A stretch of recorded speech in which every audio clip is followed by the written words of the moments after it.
Hello everyone, and welcome once again to Dark Natter, the podcast where we use a shrink ray to reduce ourselves to about 1/500th scale so we can pilot a ship inside the veins and arteries of your favourite works of dark fiction. Did you like that one this time? Getting desperate there. You've run out of material already. It was a bit tenuous, that, wasn't it? It was good though. It's a bit like on that film Inner Space. Yes. I got it. But sorry, I've ruined it even more than it already was. I'm John Richter. And I'm Liam Martin. And today, we won't be talking any more about Inner Space. Although maybe we should make a note of that one, because that's a pretty good film, isn't it? Yeah, do that. Whereas the film we're going to do instead is, well, you'll find out whether it's any good or not when we discuss it and decide whether it is worthy of a place in the Hall of Pain. Ho, ho, ho. I see what you've done there. Because, of course, this is our Christmas special. Yeah. A Dark Natter festive bonanza for you all. And it's a timely choice. This time we're talking about a movie. Yes. A movie with a recently released remake. Oh, which yeah. We're doing something a bit different today. Oh, are we? We're going to go see the remake halfway through the recording. And then come back and then come back bang on about and wax lyrical about it. Of course, we're talking about Black Christmas. And this is your pitch today, then, Liam? Well, it's a Christmas thing. You know, is it really anybody's pitch? Does Christmas belong to anyone? So we're basically pitching to ourselves. Yeah. Yeah, you're right. We kind of always do. Yeah, you're right. In the festive spirit. But just because it's Christmas, I don't want you going easy on it. So, you know. We're not going to cut it any slack. It's not guaranteed to get in the Hall of Pain. As nothing is, of course, despite the fact that everything we've ever done has always got in without fail. That's a mere coincidence. It could change at any moment. Even the utter shite we've talked about. We let in some ropey stuff, haven't we? Halloween 4. Oh, God. Slenderman the movie. Jesus. But, you know, it's collective works. Maybe we'll see if Black Christmas can raise the standard then. Well, okay, confession time. Until you told me about Black Christmas, I had never heard of it and didn't know what it was. Didn't know it was a thing. You son of a bitch. I thought you might say that. Get out. I'll get me coat. Just a little side note, we're recording this in the Red Room. Oh, yeah. Why have we never recorded in here before? It's ace. Because there's a lot of background noise, maybe. Hopefully we can edit that out. What you mean, like the ghosts and... Well, the helicopter and... dripping blood. Yeah. Screams of your prisoners. It's a room in Liam's house that's got a red floor, basically. Yeah. And a red couch. And the inside of the cabinet is red, but not the outside. And the red blood dripping down the wall. Blood stain, that's good. Yeah. It's nice, very atmospheric. Thank you. I might stay here for a bit. Yeah. After we're finished. Try and get rid of me. Lurking around. It's what I do. And of course, just to give you the obligatory spoiler warning, we will be covering rafts of spoilers about both the old, original and new remake of Black the new Christmas. one we may try and skirt over it a little bit. But we'll go light. Because it's a remake, some of these spoilers are, we assume, going to apply. You're right, it might be dead different. Yeah. Could be. We'll know in a few hours' time when we reconvene in the Red Room. So Black Christmas. Yeah, what is it? What even is it other than a movie? It's often sort of referred to as one of the first slasher movies. So we recently talked about Halloween. Which I have always thought was, although you can trace it back to Psycho. Yeah. And you could say that's a strong inspiration. Of course, yeah. It's not... Psycho to me kind of sits outside the slasher genre. It doesn't have a lot of the tropes. It's a bit different. I always thought that the first official slasher movie was 1978's Halloween, which of course we've already covered, as you mentioned. Turns out that's not the case. Yeah, I think Black Christmas seemed to be the first kind of slasher movie. And it certainly establishes a formula that Halloween, ran with, which is a holiday-based for some grisly murders. Everyone's trying to have a good laugh and also quite sort of disturbingly men killing women as well, which again, Psycho, you can go back as far as that, but it opens with a sort of a sorority house. That's right, sorority house. Canadian film. Forgot to mention, produced and directed by Bob Clark, written by A. Roy Moore, starring Olivia Hussey, Keir Dullea, Margot Kidder, Andrea Martin, Marion Waldman, and John Saxon, who is Roper from Enter the Dragon with Bruce Lee. Hey. That was a pleasant surprise because I flipping love Enter the Dragon, and I've never seen Roper in anything else until this. So thought he did a good turn as like a copper. So yeah, I think you're talking shit, mate. What you mean? You think he's rubbish, or no, you think you think he isn't in it? Just being a dick. You are actually. Which this red room has a funny effect on you. You put that knife away. Milk this until it gets really boring. Just a little side note on Olivia Hussey. Oh, yeah? Is that she was in an episode of Boy Meets World. Oh, was she? Yeah. That's a very interesting side note. What happened in that episode? She was also... Oh, I actually know this is where I've seen her. She's in the It miniseries. The 1990s Is what, the Tim Curry one? Yeah, she's Bill's wife in the second part.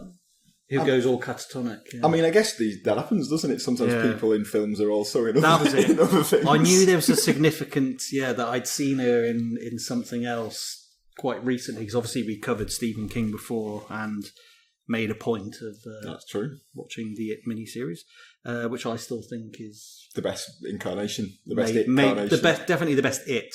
Clown, Pennywise. Oh, yeah. By a mile. Oh, no, that's a bit harsh. It's a bit harsh. She's good, but... Overexposed, which is not his fault. Too much. We see too much of him. Too much CGI. Anyway, we should talk about Black Christmas. We should do an episode about Stephen King. Oh, hang on a minute. We did that pilot one. Ages. It seems like ages ago. It was, doesn't it? Yeah. We're obviously podcasting experts now. Absolutely. So Black Christmas, sorority house. Sorority house, yeah. Load of women getting boozed up. It's festive. It opens with Silent Night, a nice, lovely rendition of Silent Night. So it's got that whole juxtaposition, creepy, carol over the top, ace. So a lot of them, they're kind of, getting ready to go home for the holidays, but they've been getting these creepy phone calls. And so again, we've talked about the influence of this movie on Halloween. Yes. There's a massive slice of influence on Scream. Scream, yeah. It's young women being terrorised by horrible man.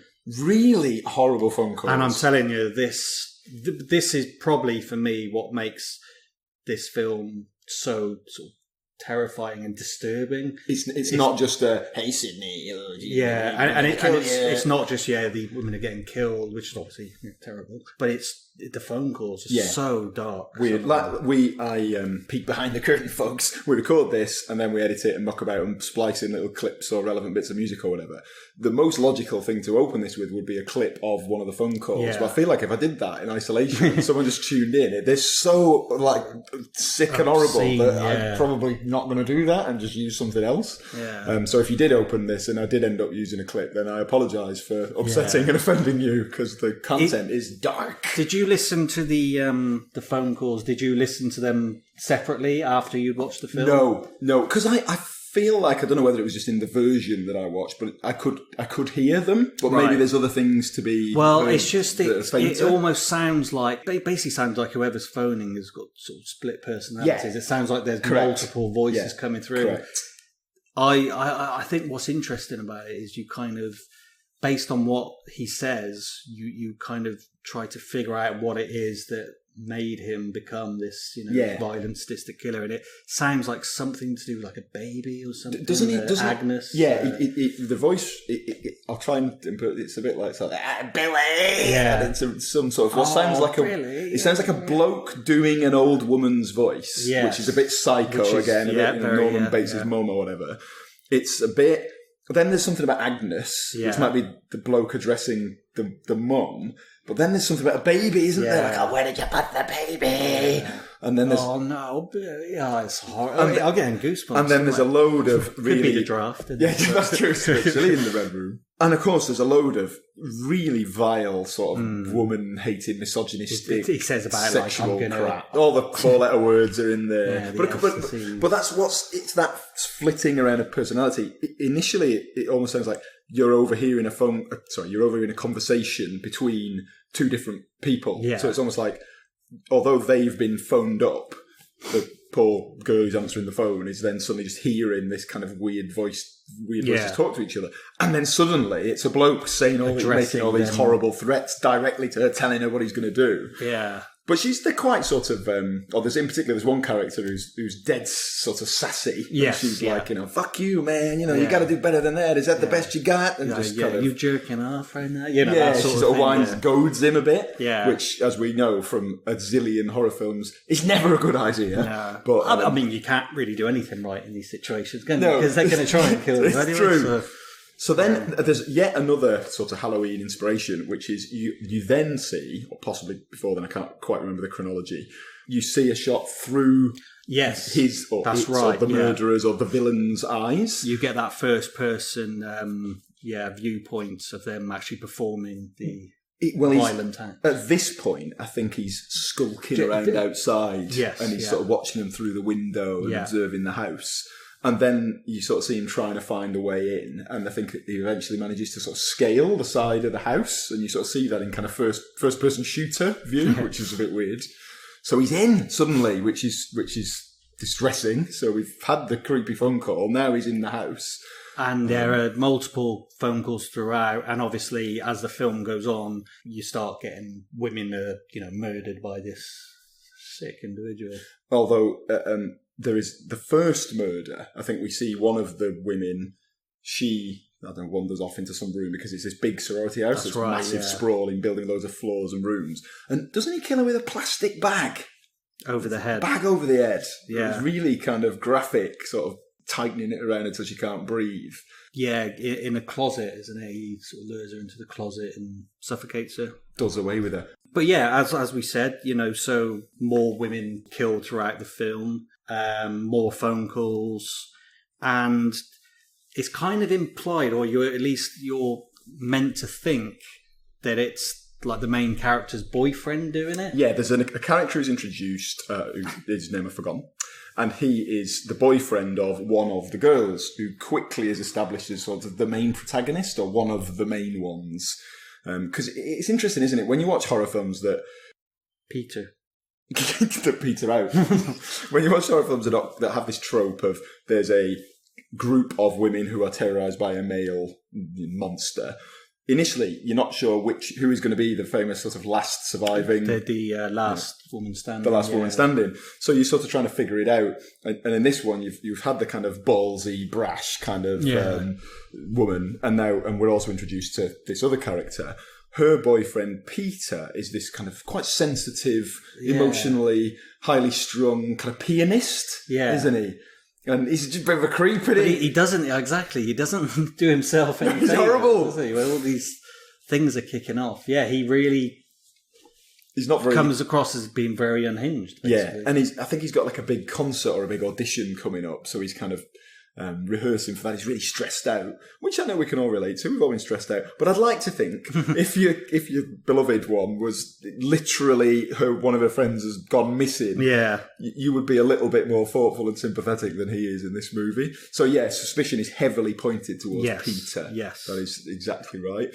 And we should point out as well, the first victim, we've established by now that she's still in the house. Yes. She is, the dead body has been left in the house and actually stuffed up in the attic. Yeah. So by this point, a big a police search operation has been kicked off. Somewhat reluctantly, it has to be said. Yeah. Like, it's almost like the default setting is, we don't believe you. You may you're sorority girls and she's probably gone home for Christmas. That sort of thing. So it takes them a while to get the message that there's a real problem. But then we get like a proper search party is assembled and they go out hunting for this missing girl. And they don't find her. They actually don't. She isn't found certainly not in the early stages of the film. You get this. Do you remember the sorority? What are they called? Like a matron, like an old woman who like looks after the house, basically, Mrs. Whatever. Yeah, and she's like a drunk, so she comes up to check on them all, and she's just going around the house picking up all the like whiskey bottles. That she's hidden one in the toilet, like in the cistern. Yeah, classic. Genius. Just swigging away. She's quite a funny character as well, but she can do nothing to abate the slew of violence. And a slew it is. So, without going into That's too my much insight. detail, it sure is a slew. So loads of them get killed. Yeah. Peter, we think, is the guilty party. The detective, which is the John Saxon character, gets involved, and he's the first time you get this in some movies, don't you? Sort of the first tranche of coppers that you meet are all incompetent, unhelpful, blundering buffoons. Then you meet a good, credible, always handsome one. Yeah, and he's like, "Oh, I believe you. I can do something like this."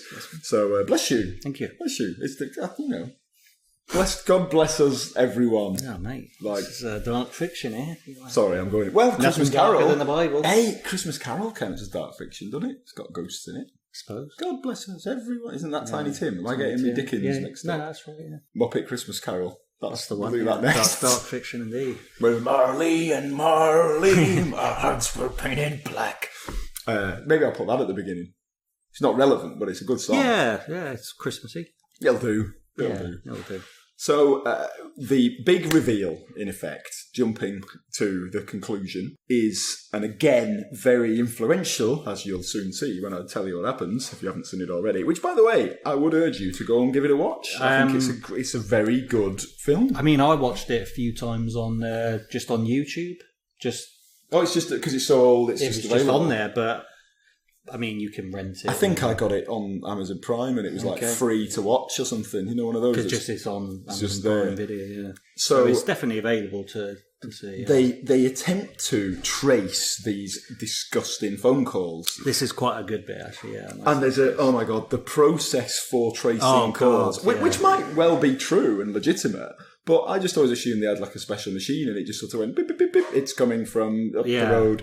But instead, like a police officer, has to sort of stay in the phone company. When they get a call from the killer, he encourages the girl to keep him on the phone, keep the killer or person or people. We still don't know even how many of them there are because of all the different voices. Keep him on the phone. While he has to sort of manually run around popping things in, to sort of, it basically is like every phone line has like a little box. And he has to sort of look at every box in the whole massive sprawling building to see which one's lit up. That is connected to that call. It just seems really, really inefficient. I mean, I'm sure, now it's probably done a lot better. Or maybe they just made it up. But you've got this poor young girl. She's having to listen to all this vile abuse.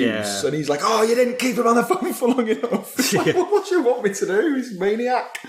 Of course, then it's revealed that the phone calls are coming from within the sorority house itself. Phone calls are coming from inside the house. Which is I imagine at the time when that hadn't already been sort of used and parodied and so on, I imagine that was a big shock for audiences. Yeah, definitely, yeah. So we realised that whoever this killer is or whatever it is it Peter? Possibly. It is actually from within the house. And suspicion on Peter at this point is through the roof because who else would have access? Who is a male who may have some sort of strange psychological issues and a grudge against these women and has access to the house? It's him. So Peter. We think it's Peter. But so much so that, well, we'll get to that point. And then, it reaches a conclusion where the policemen burn it round to the house, basically, to go and try and apprehend the criminal. So by this point, Peter is there to visit Jess. They've fell out. There's a whole subplot about her becoming pregnant but not wanting to keep the baby. He really wants her to keep the baby. Again, that links to some of the subject matter of the calls, talking about that, where's the baby? Yeah. So because she now knows that the phone calls are coming from inside the house, she suspects him. So they have this big altercation. Cut to the police making their way there. It's a tense final climactic scene. Only to discover that Peter is dead. Jess has killed him in self-defense, or so we think. So also she thought. Because so Peter's dead. That's the end of that one. Case closed. Yeah, she goes to have a bit of a kip upstairs. As she would. She's been traumatised. She's been through a lot. She's just had to kill a bonkers boyfriend who's a serial killer, it would appear. Good time to have a rest. And then what? We're treated to a shot of the killer climbing down from the attic where he's been all along, which is where the dead body of the first victim still is, and no one has checked up there. Which is ridiculous. But with the bag over her head. And surely at some point it's going to start to smell a bit. Yeah. I mean, I know it's a student house though, so they do tend to smell like dead bodies, but that's the thing. I mean, yeah, maybe by the time it does start to smell, it'll be too late because we don't know what happened to Jess. Correct. Because what happens instead is the credits roll. And brilliant. I love this. There's just a ringing phone instead of music. That is good. End credits with just a ringing phone. Yeah, creepy. So it's genuinely creepy. There's a thing for me about, we said a lot of positive things about Halloween because it's a classic, but the holiday Halloween it's daft and silly and it's meant to be a bit of larking about. Yeah. So this is a weird point to make, but bear with me. So therefore, someone perverting that and turning it into a horrible, murderous, rampage is obviously terrible and sad and tragic and vile. But it didn't feel like sort of sacrilege. It didn't feel like complete blasphemy. And whereas someone doing it at Christmas, somehow it's worse. It's like it was more kind of like harrowing. Like you said, Halloween. It is all about ghosts and the ghoulies and correct. Christmas though, no time for family. And, it's like all this murder stuff. And there are lots of Christmases. There are choir singers you see in the film. Yeah, and, it's all the Christmas decorations and it's. Quite disturbing. Yeah, and I think all of the performances in the film are pretty strong. Yeah, I think all the leads are good. Jess, she is played very convincingly as a terrified young woman, but also trying to help the police to catch the criminal. She's not completely powerless, and she doesn't just spend the whole film screaming. As we've said already, the voice of the killer or killers or whatever it is, which is never explained. We never find out any of that backstory. We never find anything of what the subject matter is that he's banging on about. Billy, Agnes, all this garbled, disturbing nonsense about the baby. I might cut in a sample of it here. That's a good idea. Because you've had warning now. You've been amply warned. Yeah, if you're easily horrified by disturbing phone calls, then skip ahead by about a minute. Otherwise, enjoy.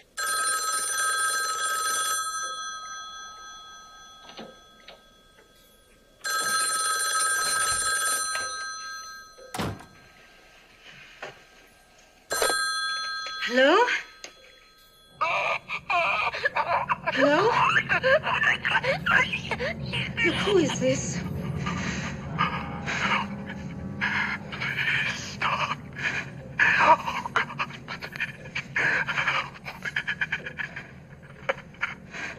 What do you want? Why are you doing this? Let me, Billy! I know you're doing this, Billy! You're afraid, Billy! Who are you? For God's sake, what are you doing?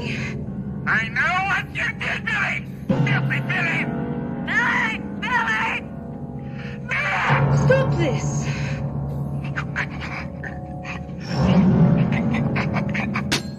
Well, Liam, any final thoughts on 1974's original Black Christmas? Yeah, I've got a final thought. Oh, yeah. Fuck you. Merry Christmas to you too. No, I think because I saw this after Halloween and Scream and all those films. Yeah. So I was quite, I thought I knew about the slasher genre. So to see this, when I saw it, it was quite amazing, really, because it's like, oh, that's where that comes from. And so I just think, what a massively influential film. Totally. It totally kind of goes under the radar a little bit. Perhaps less so now, because obviously there's a remake out, so that's going to raise its profile a bit. But, and I think also probably people are a bit more savvy now and a bit more switched on. But for years, nobody, it wasn't really in the discussion, was it, Black Christmas? Not at all. I just assumed it was whenever... I remember you mentioned it, or maybe it triggered something. I thought it was one of those films where there's like an evil Santa. Right, yeah. Like one of those like, what's he called? The American Krampus, thing. Krampus. I thought it was just one of them. Isn't the one with Goldberg in? The wrestler. Oh, I don't know. Goldberg was on a big rampage as like an evil Santa killing people. that was the streak. Oh, yeah. Yes. Yeah, very good. I might have just made that up. But if I have made it up, let's get him on the phone. Let's get it, yeah. Let's watch that. That'll be next week's. But yeah, I just think doesn't get the credit it deserves, perhaps, and I think it's worth watching.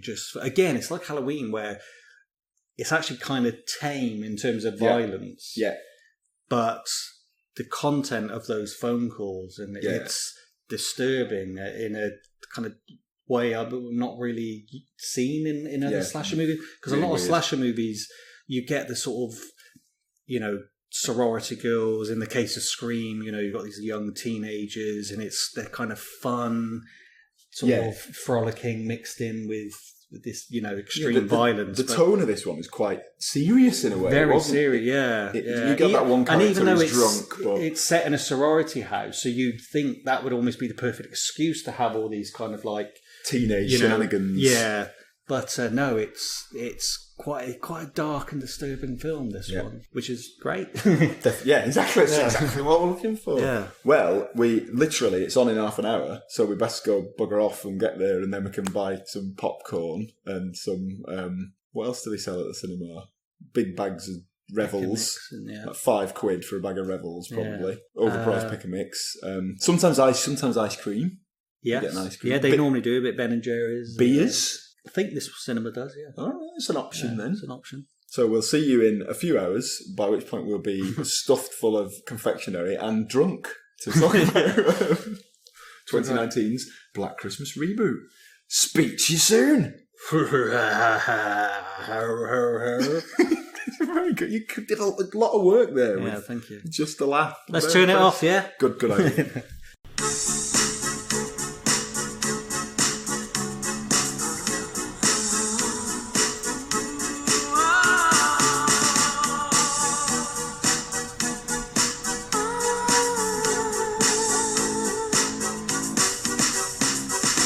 Well, we're back. We are back Hello again. from our merry jaunt. What's the cinema called? The Odeon Holloway. It was all covered up on the outside because they're doing it up. They're doing it up. And it needs It definitely needs doing it up. It's really shit. Shit on there. Well, just old-fashioned. Old-fashioned, yeah. Old school. Not the card machine didn't work, did it? Nearly didn't get in. Well, blimey, that was not what I expected at all. Not one iota. I couldn't have been more different from what I thought I was going to see.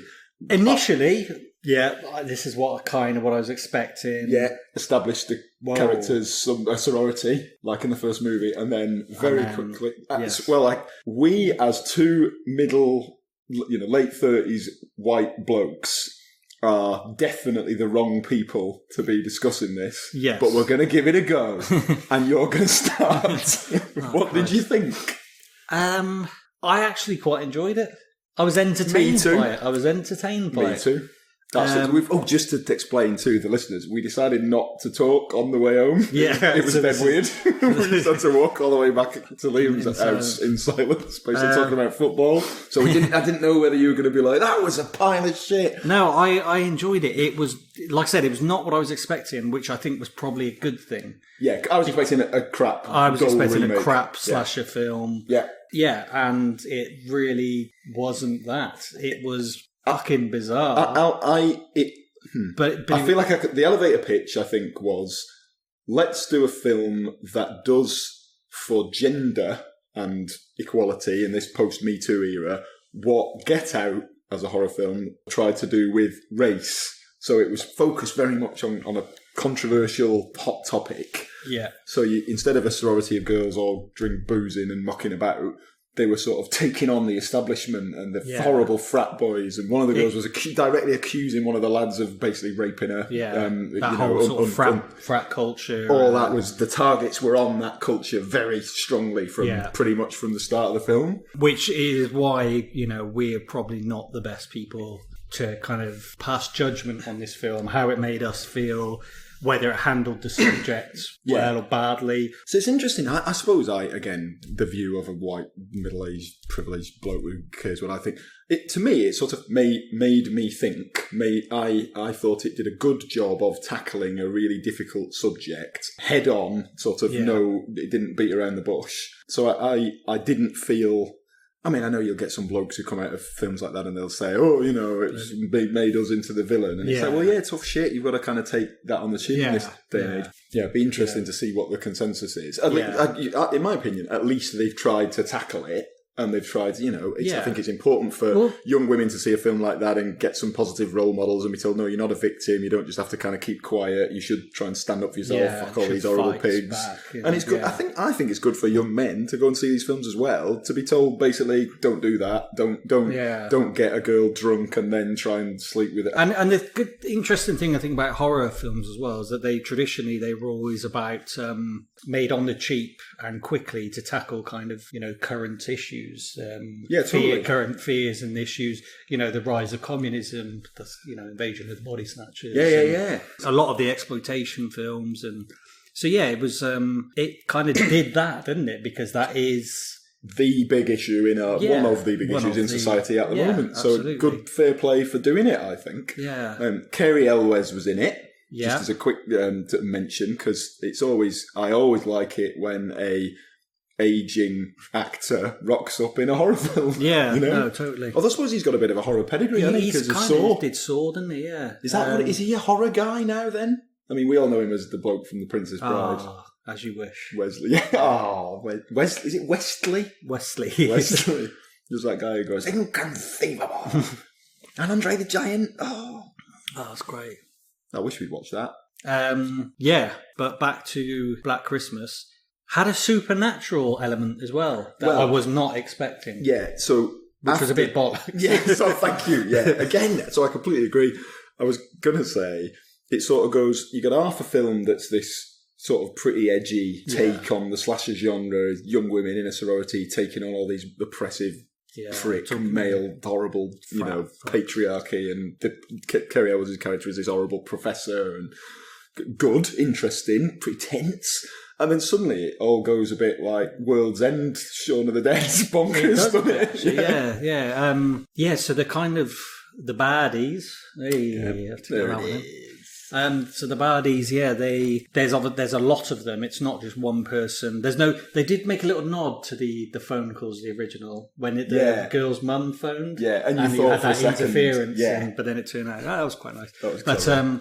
But so they're these masked, cloaked, almost cultist figures. figures, and there was lots of them, but they didn't bleed blood. They bled the black blood of black goo. The founder of the university. Why did he make him have black blood? What did that have to do with anything?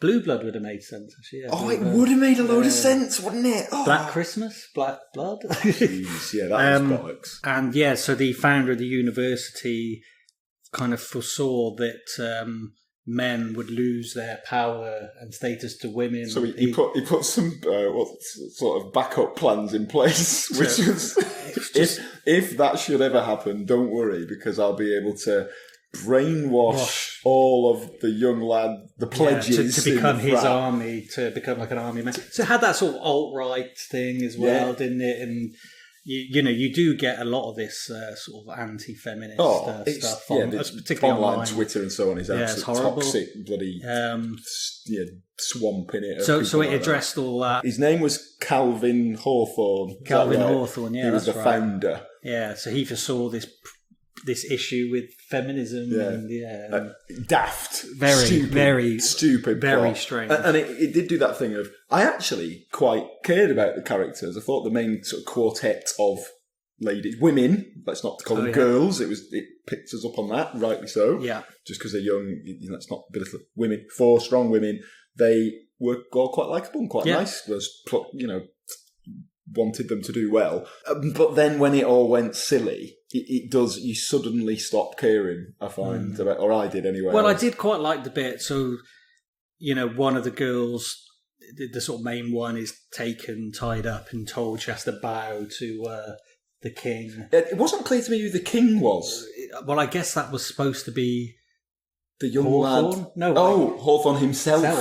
That's what I thought. We never actually it was a bit weird, that bit. Well, there were a load of really weird editing choices. So the gore was virtually non-existent. It was very toned down. What certificate was it? I think that was why. I think it's quite a like 15 maybe. Yeah, I don't think it'd be a 12A. It must be a 15, but it was nothing in it to make it an 18. And I'm not saying you have to have bucket loads of blood and guts for a horror film to be effective. But as we said before, it helps. It always helps. But there was some very... so, for example, big spoiler of the ending, one of the women confronts Professor Carey always, Professor Wesley. Professor Wesley, yeah.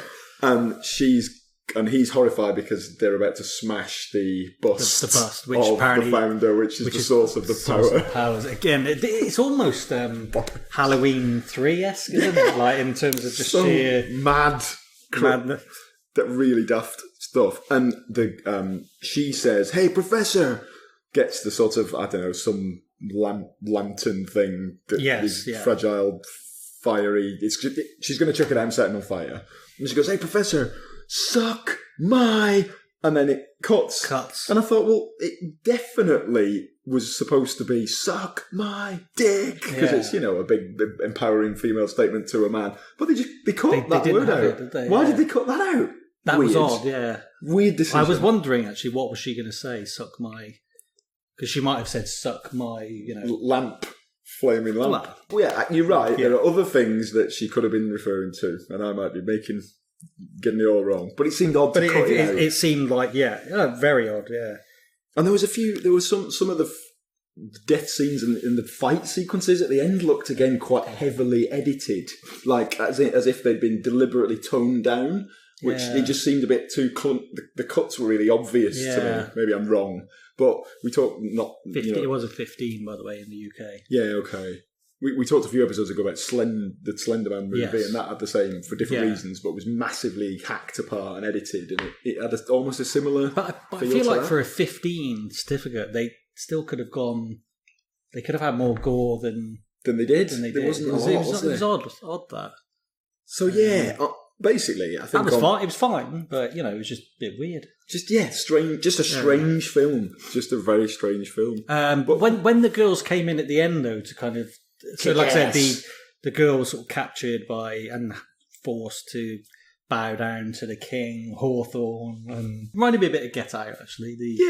Definitely. And it had that sort of, you mess with the wrong sisters. And they come in, they burst in. I did actually quite like that bit. It just made a weird film just even stranger. It was because from at that point, it was just a full blown.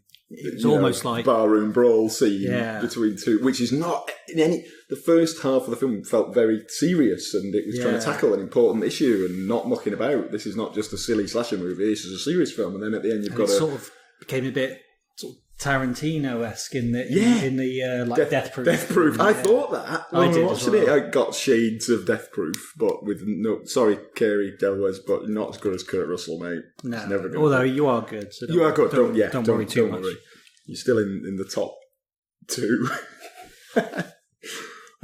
So I would, on balance, say go and watch it. It's not shit. It's just very peculiar. It's peculiar. Yeah, it was. Different. I think it's trying to be important and tackle a big issue, and fair play for doing it.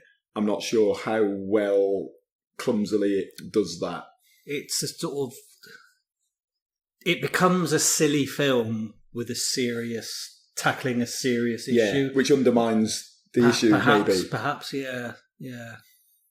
But, of course, I should point out that this isn't the only remake of Black Christmas. There was a remake in 2006, which I think was a little closer to the original, but was shit. Well, okay. So, I will confess I didn't watch that one. Don't bother. But that you reckon just skim over that one. Watch the original because of its influentialness, and I think we're going to say watch the new one because it's a bit different and tackling some important stuff. And it's Christmas time, so yeah. Yeah, who doesn't want to watch people get murdered and then murdered in return for murdering and everyone murdering each other in the spirit of giving and festive share and share alike? Absolutely. But now the all-important part. Have you got anything else you want to add? Or? No. Let's progress to the Hall of Pain. Ho, ho, ho, ho. I was thinking we should have a creaky door opening bit to signify that we've gone into the hall. Okay. Like an... Yeah, like a big sort of vault and then creaky door. A creaky door that with the weight of a... Like a vault that has a really shit door. So which would allow any old person to get in, which is kind of what happens, isn't it? So that might because, spoiler alert, I think this is probably going to get into the Hall of Fame. Well, let me stop you there, because we need to agree unanimously on this. Okay. So you're being very presumptuous. Just because you enjoyed it and I enjoyed it doesn't... Oh, who am I trying to kid? Of course it's getting in. Oh, oh, oh, oh.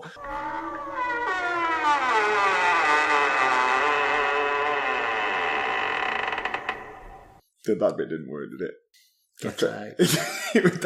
That would get in. Yes. yeah, well, spoiler alert, it definitely will. Anything that's halfway decent, yeah, pretty much. And this is definitely getting in. I mean, in all honesty, I think even if the new remake had been completely crap, garbage, useless, we would still be pushing the first movie as a very influential early 70s horror slasher, or arguably the origin of the slasher genre. Very sinister, very dark, just horrid. Yeah, I think it's hard to explain what... I'm not trying to say really disgusting, horrible phone calls are good, but it's just they're so horrible that it's something you wouldn't normally see on film. No. So it does in a way kind of elevate it from typical slasher movie, just because the phone calls, man, they're so... I think I kind of mentioned this earlier as well, that part of the reason, this is a tangent right here, but part of the reason why you and I are big Soulsborne fans. Yeah. And part of the reason we like those games is because a lot of it you are kind of filling in the blanks and you're kind of looking for your take on... You're given clues, you're given item descriptions, and you kind of got to fill it in yourself.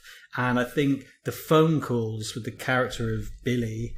and Agnes. You're what's happened to the baby? You're doing that same thing of kind of... That's the really interesting part about a film is who the fuck is this guy and what happened? And you never find out, so you're left wondering, and that's the most haunting bit. Backstory, yeah. Brilliant. Which the 2006 remake tries to too hard to... No surprise. And actually, when we were talking about Halloween a few episodes for a Halloween special, as opposed to a Christmas special... Yeah. Is there a slasher movie for every season? Easter, yeah. There must be an Easter slasher movie. What would it be called? Can't think of a single pun. Maybe there isn't one. Yeah. Maybe that's how we make it big. Right, that. New Year's Eve. Can't think of a pun for that either. This is not going well, is it? New Year's Steve. It's just a guy called New Year's Steve. Valentine's, there's loads of like Cherry Falls and all that stuff. Yeah. Oh, yeah, there definitely is. Valentine's Day massacres. Birthdays. What, like my birthday? But why would they make a film of that? No, but there's like birthday slashers. What, people who kill... Well, they only kill people on their birthday? I don't know. Is that a film? I think this is... I was thinking of that Happy Death Day. All I'm doing is stalling for time while I desperately try and think of an Easter-related murder pun to save this tepid segment, and I still haven't got one. Easter bloody... Beaster bunny. Easter egg. Your head's gonna smash like an egg. Guys, it's just getting worse. I'm actually making it worse. Easter Sunday, the resurrection of our Lord Jesus Easter Christ. Sin Day. Yeah, okay, I like it. You've gone more serious. That's good. Yeah, that'll do. I think it'll have to, because otherwise I'll be here all night. Hall of Fame gets in. Merry Christmas to one and all. God bless us. Yeah. What are you doing for Christmas? None of your business, mate. That's true. I apologise. I'm going to stay in your house while you're away. Cool. That's what Who said I was away? You told me before. Yeah, so what the fuck did you just ask them? And I'll give you the address, listeners, if you want it. You can send some hate mail around. Merry Christmas to you. And Merry Christmas to you too. This is where we would swap presents if we were nice, but we've not got any, have we? I got something for you. Whoa, wait a minute. That could be interpreted in a number of ways. Actually, like we were talking about before with the narrative. Yeah, fill in the blanks, listeners. Ugh. Or not. Yeah, please don't fill in. Just leave it. Just ignore that bit. So there you go. Carry on. Oh, no, I was just going to say about Merry Christmas. Merry Christmas, everyone. Have a lovely Christmas, lovely New Year. When are we back? Are we back? Oh, we're back in 2 weeks. In the new year, yeah. So in 2020. Oh, it'll be sci-fi territory when we're back then, won't it? As in, the year 2020 sounds like a science fiction year. Yeah. More than any other year has ever before. It's the most futuristic year that it's ever been. Absolutely, we'll go with that. Maybe we should do a sci-fi next then. Should we discuss this? Good point. Yeah, great. Thanks for listening. Thank you. Goodbye.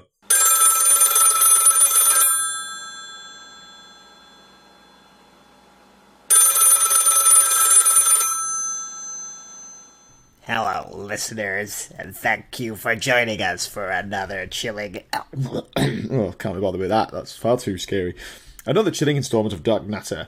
If you enjoyed the show, we'd really appreciate it if you could leave us a positive review. And of course, if you hated it, then get in touch anyway. Send us some abuse at darknatterpodcast@gmail.com, on Instagram at darknatterpodcast, on Twitter at dark_natter, where we'd love to hear your suggestions for future entries into the Hall of Pain.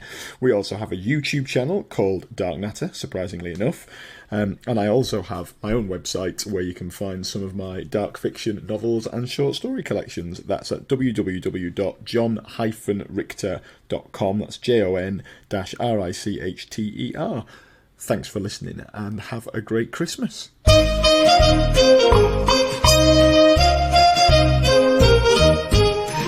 in the frat house, me and you, and we know what I'm there to do.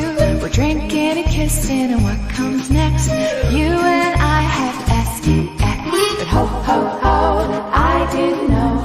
Ho ho ho, I didn't know. Up in the frat house, there's one true fact, and that is that I got attacked. Up in the frat house, things went down, and I'm telling everyone in town. Did lady want, for goodness sake? Couldn't have, 'cause I was not awake. Ho ho ho, I didn't know. Ho ho ho, I didn't know. 'Cause up in the frat house, click click click, what you guys do here is really sick.